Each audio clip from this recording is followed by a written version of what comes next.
Namaskar, welcome at English Study. I'm Rekha Gupta, Interior Selection with Focus 12. This is 10 questions English literature series. Please video को like और share करें. Do not forget to subscribe the channel. Let us see the first question of this video. When was Lyrical Ballads published? Lyrical Ballad first time कब published होता है? तो 1798 में published होता है. Lyrical Ballad, you better know that it is the combined work of William Wordsworth and S.T. Coleridge. दोनों लोग मिलकर इस लिरिकल बैलेट जो पोएम का कलेक्शन है इसको पब्लिश कराते हैं 1798 में. जब ये 1798 में पब्लिश होता है तो तभी से रोमांटिक एज स्टार्ट हो जाता है इंग्लिश लिटरेचर में. तो इस बात को याद रखेंगे. Lyrical ballot is the mark of starting of romantic period in English literature and that is 1798. थोड़ा सा और एक्स्ट्रा फैक्ट्स देख लेते हैं लिरिकल बैलेट को लेकर. लिरिकल बैलेट के टोटल 4 एडिशंस आते हैं और कब कब आते हैं देख लीजिए. फर्स्ट एडिशन तो 1798 में आता है जिसमें टोटल 23 पोएम्स होते हैं. 19 पोएम्स वर्ड्सवर्थ के और 4 पोएम्स कॉलरिज के. वर्ड्सवर्थ का जो इंटर एबे है इस एडिशन का लास्ट पोएम होता है और कॉलरिज का rime of the ancient Mariner इस एडिशन का फर्स्ट पोएम होता है. सेकेंड एडिशन कब आता है? 1800 में आता है. इसमें क्या डिफरेंस होता है फर्स्ट एडिशन से? थोड़ा सा इसमें और पोएम इंक्लूड कर दिए जाते हैं, एक्स्ट्रा पोएम्स, और प्रीफेस भी ऐड होता है. तो पूछा जाता है कि लिरिकल बैलेट के किस एडिशन में प्रीफेस ऐड किया गया है? तो that is second edition 1800. Third edition 1802 में आता है जिसमें अपेंडिक्स एक टाइटल जो है वो ऐड होता है, दैट इज पोएटिक डिक्शन. तो 1802 में जो विलियम वर्ड्सवर्थ थे वो पोएटिक डिक्शन को लेकर कुछ अपना ओपिनियन देते हैं. तो ये ऐड होता है थर्ड एडिशन में 1802 में. फोर्थ एडिशन कब आता है? 1805 में. तो इस तरह से लिरिकल बैलेट के टोटल कितने एडिशंस हो गए? 4 एडिशंस हो गए जिसमें first edition 1798, second 1800, third 1802, fourth 1805. और लिरिकल बैलेट के जो फर्स्ट एडिशन है जब वो पब्लिश होता है 1798 में तो वहीं से रोमांटिक एज स्टार्ट होता है इंग्लिश लिटरेचर में. और फर्स्ट एडिशन में कितने पोएम की बात की गई है? 23, जिसमें 19 पोएम वर्ड्सवर्थ के और 4 पोएम्स कॉलरिज के हैं. फर्स्ट पोएम किसका है? कॉलरिज का rime of the ancient mariner, और लास्ट पोएम वर्ड्सवर्थ का Tintern Abbey. Next question. For Wordsworth imagination is like noble living and noble dead. देखिए यहाँ पे क्वेश्चन है कि जो वर्ड्सवर्थ की इमेजिनेशन है, इमेजिनेशन ठीक है, किस तरह की इमेजिनेशन है? तो that is noble living and noble dead. याद रखेंगे what kind of imagination of Wordsworth is noble living and noble dead. Wordsworth associates imagination with the creative power और द पोएटिक प्रिंसिपल. वर्ड्सवर्थ अपने imagination को किससे connect करते हैं, associate करते हैं? क्रिएटिव पावर से. जो पोएटिक प्रिंसिपल है या क्रिएटिव पावर उससे ये एसोसिएट करते हैं इमेजिनेशन को. He selects the incidents from humble and rustic life for the themes. ये अपने पोएम के लिए किस तरह का थीम सिलेक्ट करते हैं? जो humble और rustic लाइफ होती है लोगों की वहां से ये थीम सिलेक्ट करते हैं अपने पोएम के लिए. He throws over them a coloring of imagination to make them appear in an unusual light. और ये क्या करते हैं? उन ये जो थीम अम्बुल एंड रस्टिक लाइफ की जो थीम ये सिलेक्ट करते हैं उसमें ये अपनी इमेजिनेशन की कलर पुट करते हैं और इस तरह से वो अनयूजुअल लाइट के रूप में अपीयर होता है. मीन्स जो वर्ड्सवर्थ के थीम्स होते हैं वो कॉमन लाइफ से होते हैं, अम्बुल एंड रस्टिक लाइफ से होते हैं. तो जब इसमें ये अपनी इमेजिनेशन का कलर पुट कर देते हैं तो वो जो थीम होता है वो अनयूजुअल लाइट में अपीयर होता है, मतलब बिल्कुल अलग सा दिखता है. Poetry is a modified image of man and nature. और उनका मानना है कि पोएट्री जो है वो मॉडिफाइड इमेज है. किसका? मैन और नेचर का मॉडिफाइड इमेज है पोएट्री. अब नेक्स्ट क्वेश्चन में चलें. इतना तो समझ में आ गया होगा. Question number third. Chronological sequence of appearance of important terms. यहाँ पे कुछ इंपॉर्टेंट टर्म्स है और उनका क्रोनोलॉजिकल सीक्वेंस देख लीजिए. तो इंपॉर्टेंट टर्म्स क्या क्या है? Egotistical सबलाइन, dissociation sorry dissociation of sensibility, theater of cruelty, unreliable narrator। ये 4 फ्रेज दिए गए हैं और इनका सीक्वेंस भी यहाँ पे सीक्वेंस में ही इनको दे रखा है। तो सबसे पहले इंग्लिश लिटरेचर में जो इन चारों में से जो यूज हुआ है वो है इगोटिस्टिकल सबलाइम, और उसके बाद डिसोसिएशन ऑफ सेंसिबिलिटी का यूज होता है, then theatre of cruelty, then unreliable narrator.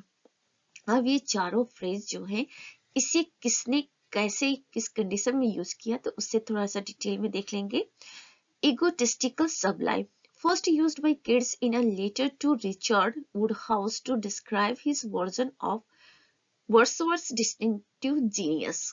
तो egotistical sublime किसने सबसे पहले यूज किया है तो दैट इज जॉन कीट्स ने। और कैसे इन्होंने यूज किया है, इन्होंने एक लेटर लिखा रिचर्ड वुडहाउस को, उसी लेटर में जॉन कीट्स इगोटिस्टिकल सबलाइम को सबसे पहले यूज करते हैं। और वो लेटर किसके बारे में है, विलियम वर्ड्सवर्थ का जो डिस्टिंक्टिव जीनियस है उसी को लेकर किड्स ने एक लेटर लिखा रिचर्ड वुडहाउस को, जिसमें उन किड्स ने एगोटिस्टिकल सबलाइम की बात की। नेक्स्ट जो फ्रेज है डिसोसिएशन ऑफ सेंसिबिलिटी, तो डिसोसिएशन ऑफ सेंसिबिलिटी का यूज सबसे पहले कौन करता है, टीएस एलियट। कहाँ करते, अपने एसे द मेटाफिजिक पोएट्स में, जो कि 1921 में अपीयर होता है, to explain the change that occurred in English poetry after the heyday of the metaphysical poets.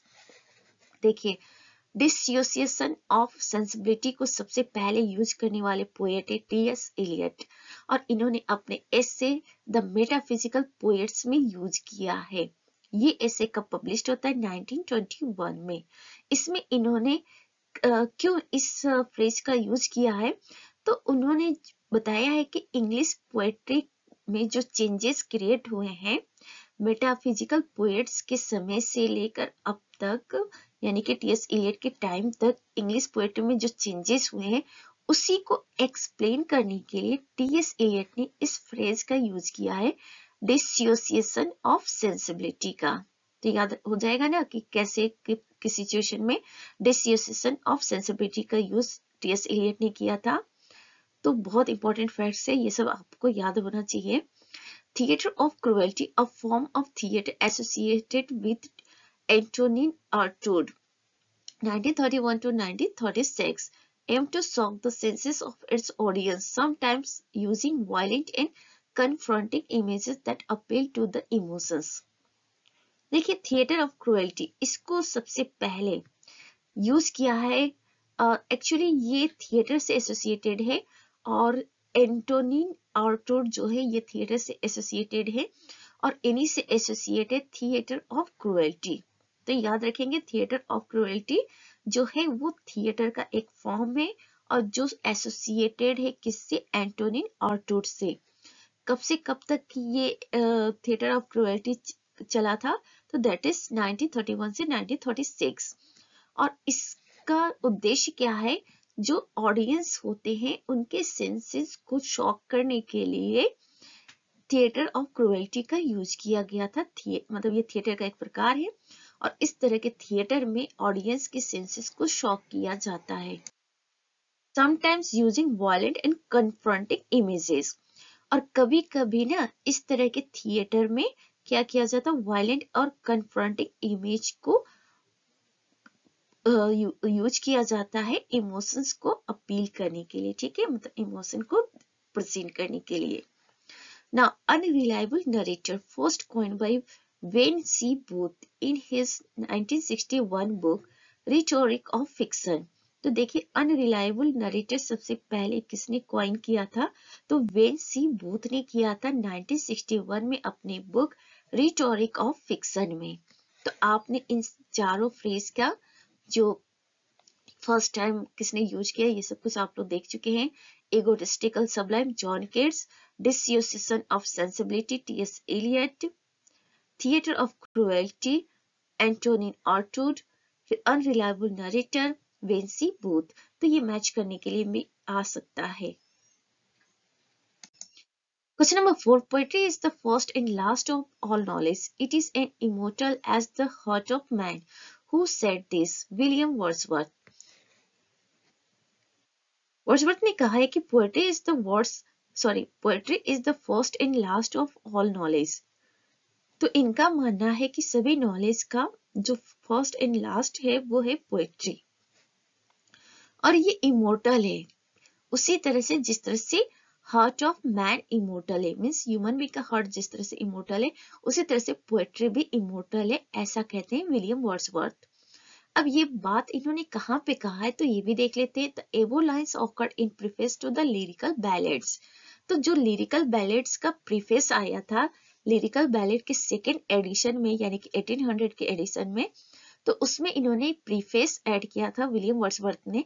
उसी प्रीफेस में वर्ड्सवर्थ ने कहा है कि poetry is the first and last of all knowledge, it is an immortal as the heart of man. तो याद रखेंगे ये सारी चीजें। आई होप सो दैट कि आप लोग को ये सभी पॉइंट्स क्लियर हो चुके हैं। तो अब आगे बढ़ते हैं। Question number 5. Where did Wordsworth first present his views on the nature and function of poetry? तो वर्ड्सवर्थ ने नेचर और जो पोएट्री का नेचर और फंक्शन है उसको लेकर सबसे पहले अपनी ओपिनियन कहाँ पे प्रेजेंट की थी इन्होंने? तो that is in an advertisement appended to the first edition of lyrical ballads. तो देखिए लिरिकल बैलेड से रिलेटेड पहला इन्होंने जो एडवर्टाइजमेंट एक दिया था उसी एडवर्टाइजमेंट में वर्ड्सवर्थ ने पोएट्री के नेचर और फंक्शन के बारे में अपनी ओपिनियन फर्स्ट टाइम प्रेजेंट किया था। तो याद रखेंगे कब? लिरिकल बैलेड से रिलेटेड एडवर्टाइजमेंट एक आता है, उसी एडवर्टाइजमेंट में वर्ड्सवर्थ क्या करते हैं? अपनी ओपिनियन प्रेजेंट करते हैं। किसको लेकर? पोएट्री के नेचर और फंक्शन को लेकर। It is a landmark of literary criticism, और ऐसा माना जाता है कि ये लिटरेरी क्रिटिसिज्म का लैंडमार्क है। क्या? एडवर्टाइजमेंट जो था। In this critical piece, Wordsworth throws much light on the nature and function of a poet. और इस क्रिटिकल पीस यानी कि इस एडवर्टाइजमेंट में वर्ड्सवर्थ ने अच्छा खासा मतलब प्रकाश डाला है पोएट के जो नेचर और फंक्शन है उसको लेकर। He is highly conscious of the distinction between a common man and man of genius, और साथ ही ये बहुत ज्यादा कॉन्शियस रहते हैं इस बात को लेकर कि क्या डिफरेंस है एक कॉमन मैन में और एक मैन ऑफ जीनियस में। मैन ऑफ जीनियस किसको इन्होंने कहा है? पोएट को कहा है।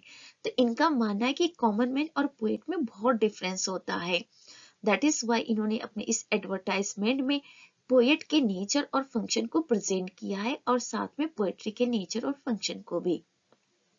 तो याद रहिएगा ना कि वर्ड्सवर्थ ने ये बात कहाँ पे मतलब अपनी जो ओपिनियन है पोएट्री के नेचर और फंक्शन को लेकर कहाँ पे प्रेजेंट किया है?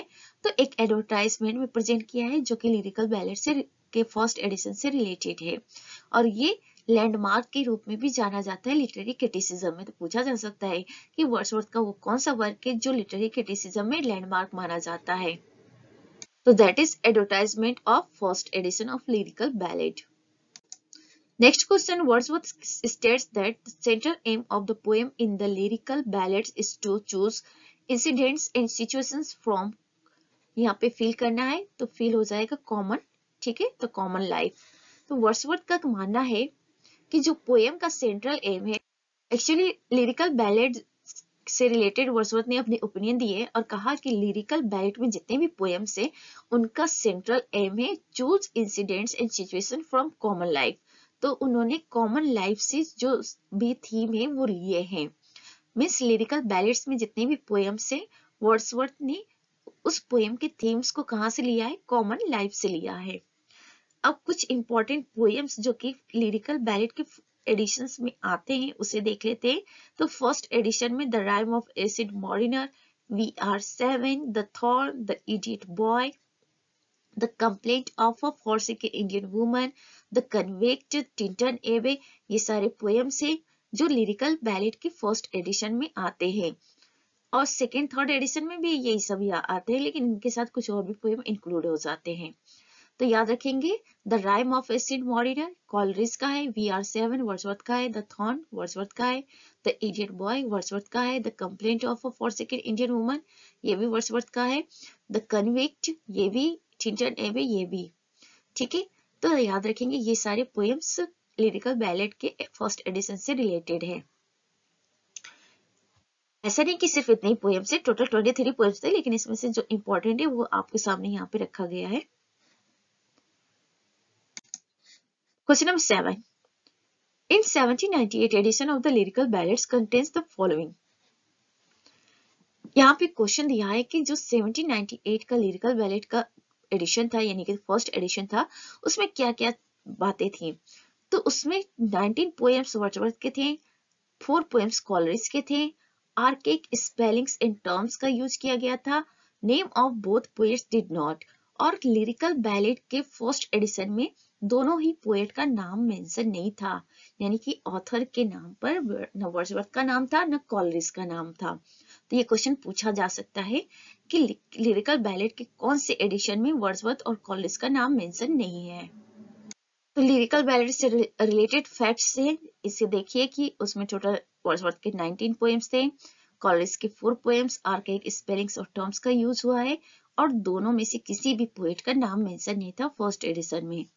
Through the publication of lyrical ballads, Wordsworth and Coleridge make a distinct change in form and subject matter from classical poetry. तो देखिए लिरिकल बैलेट के पब्लिकेशन के साथ वर्ड्सवर्थ और कॉलरिज ने क्या किया था कि जो फॉर्म और सब्जेक्ट है पोएट्री का, उसे बिल्कुल चेंज कर दिया है न्यू क्लासिकल पोएट्री से। यानी कि न्यू क्लासिकल पोएट्री के टाइम में जैसा भी सब्जेक्ट और फॉर्म होता था पोएट्री का, उससे कॉलरिज और वर्ड्सवर्थ ने लिरिकल बैलेट्स में क्या कर दिया है, चेंज कर दिया है। Next question, question number 8, no nightingale did ever chant more welcome notes to weary bands of travelers in some shady haunt among Arabian saints। ये जो एक्सट्रैक्ट है, क्वेश्चन इज दैट कि वो extract is taken from where. तो that is from solitary reaper. तो ये extract अच्छे से याद रखेंगे, बहुत ही खूबसूरत लाइन है, सॉलिटरी रीपर से लिया गया है और ये विलियम वर्ड्सवर्थ का पोएम है। No nightingale did ever chant more welcome notes to weary bands of travelers in some shady haunt among Arabian saints। तो this is from Solitary Reaper, a poem by William Wordsworth। Solitary Reaper is a lyric poem by William Wordsworth. The poem was inspired by his and his sister Dorothy's staying at the village of Strathtyre in the parish of Balquhidder in Scotland। देखिए solitary reaper William Wordsworth का lyric poem है, और ये जो poem है inspired है उस event से। किस इवेंट से इंस्पायर्ड है, जब विलियम वर्ड्सवर्थ और उनकी सिस्टर डोरोथी वर्ड्सवर्थ एक छोटे से गांव में स्टे किए थे, एंड उस विलेज का नाम है बाल्कहीडर, और जो कि स्कॉटलैंड में है। तो उस समय ये स्कॉटलैंड में स्टे किए थे बाल्कहीडर विलेज में, कंट्री साइड में, विलियम वर्ड्सवर्थ और उनकी सिस्टर। तो उसी से इंस्पायर्ड है सॉलिटरी रीपर पोएम। ठीक है, याद रखेंगे इसमें एक गर्ल की स्टोरी है, एक लड़की की स्टोरी है जो रिपिंग का काम करती है, फसल काटने का काम कर रही होती है और सिंगिंग भी कर रही होती है। बट हर जो सिंगिंग उसकी होती है, सॉन्ग होता है दैट शोज सॉरो, वो सॉरो को शो करता है। और विलियम वर्ड्सवर्थ क्या करते हैं, उस सॉन्ग को सुनते रहते हैं। उनको समझ में तो नहीं आता है बिकॉज वो स्कॉटिश लैंग्वेज में होता है, तो उनको समझ में नहीं आता है, लेकिन उनको टोन समझ में आ जाता है कि definitely she was singing in sorrow mode. Question number 9, which one is the product of the latter phase of Wordsworth career. तो वर्ड्सवर्थ की जो कैरियर का लेटर फेज है, उससे रिलेटेड उनका एक वर्क है द बॉर्डर्स। ये इनका ट्रेजिक प्ले है, ठीक है, ट्रेजेडी है विलियम वर्ड्सवर्थ का द बॉर्डर्स, याद रखेंगे। वैसे तो वर्ड्सवर्थ पोएट के रूप में जाने जाते हैं और इन्होंने पोएट्री ही लिखा है, लेकिन इन्होंने एक प्ले भी लिखा है, and that is the Borderers. The Borderers is a 5 acts tragedy. ये 5 एक्ट्स ट्रेजेडी है, मींस शेक्सपियरियन ट्रेजेडी की तरह ही ये 5 एक्ट्स ट्रेजेडी है the Borderers. It is Wordsworth first major work, और वर्ड्सवर्थ का ये फर्स्ट मेजर वर्क माना जाता है। In the course of its composition he move to blank verse style. और जब द बॉर्डर्स को कंपोज करते हैं विलियम वर्ड्सवर्थ, तो ये ब्लैंक वर्स स्टाइल में करते हैं। तो याद रखेंगे द बॉर्डर्स किसका वर्क है, विलियम वर्ड्सवर्थ का 5 एक्ट ट्रेजेडी है। Next question, in which poem does the poet express the following? Whatever the theme, song could have no ending. The solitary reaper. तो किस पोयम में पोएट ने कहा है कि whatever the theme जो भी हो, song could have no ending. जो songs होते हैं उनकी ending नहीं हो सकती है, ऐसा पोएट ने कहा है। तो इन्होंने अपने पोयम द सॉलिटरी रीपर में ये बात कही है। सॉलिटरी रीपर से रिलेटेड थोड़ा सा एक्स्ट्रा फैक्ट भी देख लीजिए। एक्स्ट्रा फैक्ट में सॉलिटरी रिपर का थीम देख लीजिए, एवरलास्टिंग ब्यूटी ऑफ सॉरो। तो थीम क्या है? एवरलास्टिंग ब्यूटी ऑफ सॉरो है। The poem presents two things. इस पोएम में दो चीजें हैं। एक क्या है कि लेबर ऑफ द गर्ल, जो लड़की है जो फसल काट रही होती है उसका मेहनत दिखाया गया है। और सेकेंड थिंग जो दिखाया गया, हर एक्सप्रेशन ऑफ सॉरो, उसके जो एक्सप्रेशन है, सॉरो की अभिव्यक्ति है, उसको दिखाया गया है। She is working and singing at the same time without being bothered about her surroundings. और वो एक ही समय में काम भी कर रही होती है और सिंगिंग भी कर रही है शेड मोड में, और उसे बिल्कुल नहीं पता कि उसके आसपास क्या हो रहा है, बिकॉज वहीं पे वर्ड्सवर्थ खड़े होकर उसके सॉन्ग्स को सुन रहे होते हैं, लेकिन उसे बिल्कुल नहीं पता कि कोई उसके सॉन्ग को सुन भी रहा है। इसीलिए यहाँ पे कहा गया है कि वो अपने सराउंडिंग के बारे में कुछ नहीं जान रही थी, बिल्कुल वो एकदम लीन होकर, बिल्कुल डीपली वो कनेक्ट होकर अपने वर्क में कनेक्टेड थी और साथ में अपनी शौरों का जो एक्सप्रेशन है वो कर रही थी। तो this is all about for today's video. Please video को लाइक और शेयर करें and do not forget to subscribe the channel. Thanks for watching. Be happy, keep smile.